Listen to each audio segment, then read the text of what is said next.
All right, Coach, you announced the decision regarding the starting quarterback against Carolina, Ryan Fitzpatrick, and you said, okay, this gives us the best chance to win. Why does it give you the best chance to win right now? Well, just unfortunately, the thing that's just been a thorn in our side these last couple weeks has been turnovers, and you know, we're not getting takeaways, and we're turning it over too much on offense. So, you know, why are we turning it over too much on offense is it has to start with quarterback play, and you know, the fact that Fitz started off the season hot, obviously came in and finished off the game yesterday. You know, one of the reasons teams don't change quarterbacks is they're afraid of what their second quarterback might do, and we're not afraid of that. I mean, Fitz is a good player, and he's shown that he can do it. What does Jameis have to do here moving forward to, I wouldn't say win trust, but to kind of get back to where you think he's that effective again as well? Well, I don't think this move is forever. I think all quarterbacks' day comes when they're back out there again, and there's plenty of proof around the league of that. I just think that Jameis, you know, has to do better at taking care of the football when he's out there. Jameis can make all the throws, and I still believe that Jameis is a top-flight quarterback in this league. But, you know, for right now, he's just going through a little spell here where he's turning it over too much, and we have to take care of the ball better. And so for our team to have the best opportunity, we feel like we need to make a switch this week.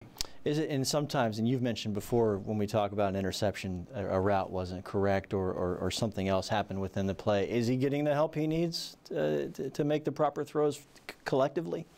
Well, we can make excuses about it all we want, but you know, in yesterday's game, he had a couple of errant throws, and he was under pressure at times. And Jameis made both of the last two games has made some beautiful plays in scramble situations, but you know, sometimes the defense wins some plays, and we just have to cut our losses and move to the next play. And you know, that's just a hard lesson to learn, and I really do believe that, you know, once Jameis gets that part down, that the sky's the limit for him. I had mentioned Peyton Barber last night because I thought he ran really confident and the strongest I think I've seen this season. Would you agree? Well, I think Peyton's been running strong all season, and he had another good day yesterday with you know, over 4.5 yards a carry, a couple of explosives in there.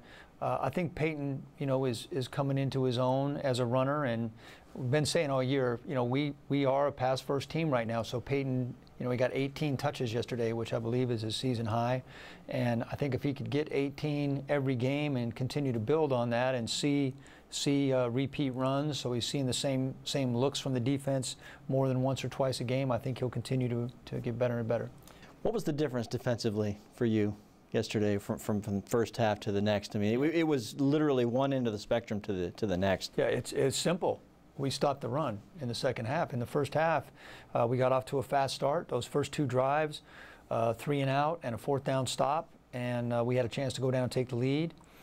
And then in the second quarter, we couldn't stop the run. They had 115 yards rushing in the second quarter, basically on one open side zone play that we couldn't stop because we got out of our gaps, and then we overreacted a little bit. We got that corrected after the second quarter and held them to 23 yards in the whole second half. And then we had what, 3 or 4 3 and outs. We played good all day on third down. You know, 38% allowed third down conversions. You can win with that, but that goes back to all the time. Why do every defensive coach in the league say you got to stop the run first? Because when a team can run it on you, that opens up everything else. And finally, you were kind of met with the DeSean Jackson question after the game regarding the trade deadline and that story from Sunday. Jason Light, he's never a guy who just makes a move to make a move. There's long-term things in mind with him, and when you guys have input, I mean, where did that come from, do you think? And I mean, we're going into a period here where, as he mentioned, this is an important piece for the rest of the season. I don't know, would he want to change that for the sake of the now versus the future? Yeah, I don't know where it came from. I mean, you know, when it says a report came from somewhere, I mean, just because something's out there doesn't mean it's true. And you know, I know Jason and DeSean talk, and they have a open relationship, and so I don't, you know, Jason has told me that he has talked to DeSean, and I think other teams have called about DeSean, but we fully expect DeSean Jackson to be a Tampa Bay Buccaneer.